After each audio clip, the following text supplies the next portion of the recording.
Let us discuss about section 36 of Indian Evidence Act, which deals with relevancy of statements in maps, charts and plans. Now question arises here that if in any suit or proceeding, court is in the want of any evidence, that evidence is available in the form of a statement, in any map, in any chart or some plans.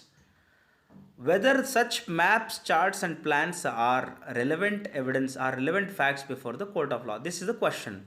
The answer is hidden in section 36, which says that if statements of facts in issue are relevant facts made in published maps or charts, generally offered for public sale, or maps or plans made under the authority of the central government or any state government as to matters usually represented or stated in such maps, charts or plans, are themselves relevant facts.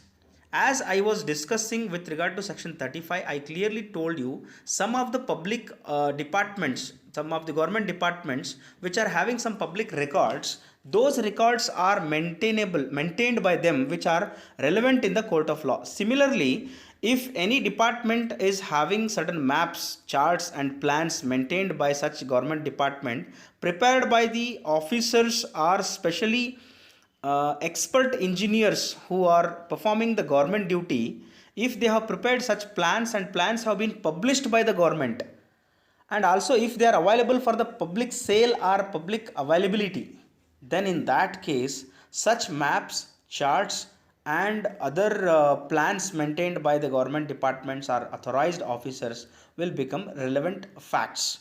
As we were discussing, if any question is arising with regard to measurement of any particular land, then we have to go for the department which is maintaining the land records. Then land records and surveyors who have maintained these particular records, they will furnish some plans. Those plans will be having not only a map, but also in the map you will find proper measurement with regard to particular plot or a site or even an area. Even sometimes with regard to the entire village, questions may be resolved by looking into such publicly maintained maps and charts.